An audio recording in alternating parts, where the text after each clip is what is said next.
thank you for joining us on this Wednesday. And although the temperatures have already reached to the 70s, 74, I believe, Nathan, right? You said we have a little bump in the road to kind of get over on this hump day. Tell us more about that. Oh, you were listening. I'm so happy, Jurnee. Good afternoon to you. Yeah, we start off the day, lots of sunshine, seeing plentiful sunshine across a large part of the state. But when you take a look at the visible satellite, see those clouds over into west central Arkansas, around Mena?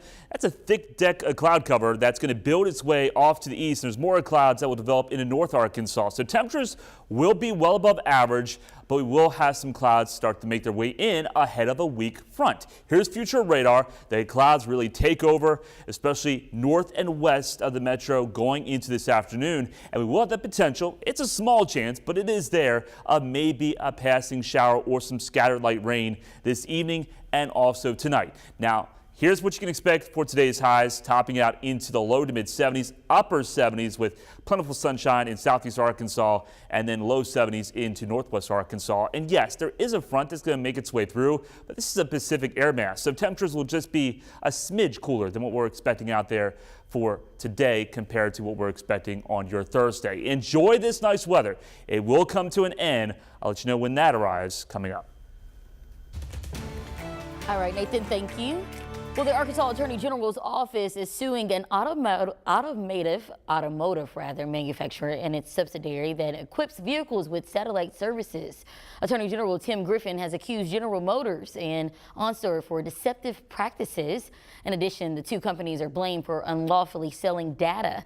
According to Griffin, that data had been collected through OnStar to third parties who then sold the information to insurance companies. OnStar for deceiving consumers, and continues by stating that his office is, quote, seeking monetary relief, injunctive relief, and attorneys' fees and expenses, end quote. A North Little Rock dance instructor has pled not guilty to sexually assaulting a minor. We previously reported that Kenneth Womack had been taken into police custody.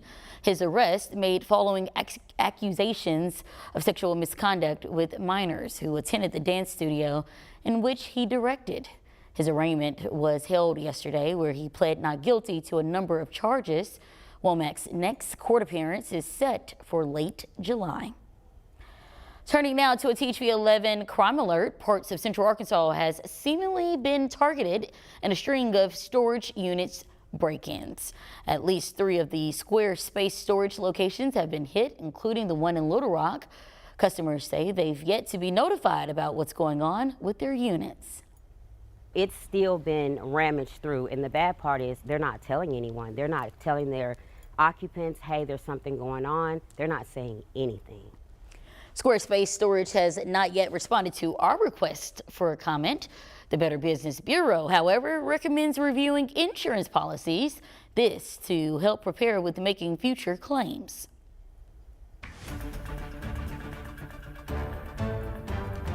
Well, Elon Musk will take his seat at the table during the president's first cabinet meeting. It signals what's to come as the administration continues overhauling the federal workforce.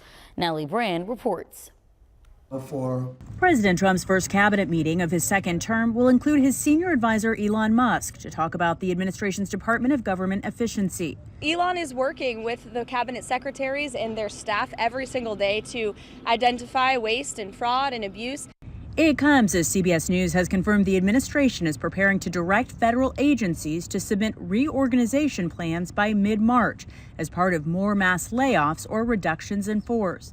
On Tuesday, 21 staffers working in DOJ resigned, writing they refused to compromise core government systems, jeopardize American sensitive data, or dismantle critical public services. Musk called them Dem political holdovers who would have been fired anyway. As the administration's layoffs impact communities around the country, cities and states are trying to help. Arlington County, Virginia, just outside Washington, D.C., held a standing room only town hall for federal employees Tuesday night. Republican Governor Glenn Youngkin, a Trump ally, launched Virginia Has Jobs, a website aimed at connecting laid off workers with the state's 250,000 job openings. The way to really think about it is a resource collection a single point for individuals to look for opportunities. Other states, including Maryland and Colorado, have launched similar efforts, with an estimated 80% of the federal workforce based outside of Washington, D.C. Natalie Brand, CBS News, the White House. Bringing you back local, the state legislature is looking for ways to make up for lost time. Several Arkansas schools were forced to close amid winter weather. House Bill 1370 was just introduced, proposing an extra 5 days be added to the annual calendar. This would accommodate for missed days. There is also the option to make up lost time with equivalent hours instead. It faces opposition, though, from representatives who argue in favor of in-person learning. These kids, they're not going to be learning at home because they don't, unfortunately, don't have the parental structure for them telling them to do this. And so for those kids, it is best that they come in person. The bill spent nearly an hour in debate. It ultimately failed in committee. Its sponsor, Representative Julie Mayberry, could amend the bill and present it to the committee again. Well, you may be turning off your heaters for now, but next month's bill is right around the corner. For Summit Utility customers, there are available resources to help you stay on track. The Heart of Arkansas United Way is offering a Summit Heating Assistance Fund. It's in place to help cover past due natural gas bills. It will pay up to $200 per year, and applications have been opened, and the organization believes funds will run out before the planned application deadline of March 31st. We just hit a really cold snap that's going to make people concerned about their upcoming bill. But I also think the bill that people just received probably is currently reflecting the cold snap that we hit in January. So I imagine we're going to see a pretty significant demand over the next week or so. So that $45,000 will go quickly. If people want to apply, then they need to get that in pretty soon. Well, you'll need to provide proof of being a Summit customer, plus a late bill that's still on an active account. We, of course, have the details for you on THV11.com. Just before the new administration implemented a freeze on federal funds, a transportation grant had been sent to Pine Bluff. The city's still confident the money will soon be in their back pockets. That's why they need community input. Catherine Rowley explains.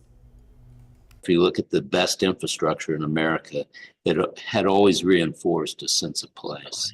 But that hasn't been the case in Pine Bluff with Highway 63B. Now a $500,000 grant is being used to plan what Olive Street could look like. But before that plan is in place, Go Forward Pine Bluff wants to hear from you through their survey. How to introduce complete streets so that the street again can accommodate pedestrian and bicyclists in addition to motorists without reducing traffic performance. The highway no longer serves Pine Bluff because of the bypass that has gone in. The grant would allow for a redesign of the street to bring a sense of place back to the street. Everything really important is how the community is a co-creator in rethinking this transportation facility such that it serves their everyday needs. Go Forward Pine Bluff designers are now hoping with your help, they can transform the neighborhood and create a vibrant community hub. The idea is to make a beautiful street that serves the neighborhood. So, it's a great place for pedestrians, for bicyclists, for neighbors to walk around. It's still great mobility. In Pine Bluff, Catherine Rowley, THV 11 News. Doctors are taking new measures for treating heart conditions. The latest on how weight loss drugs are becoming effective ahead at 12:18.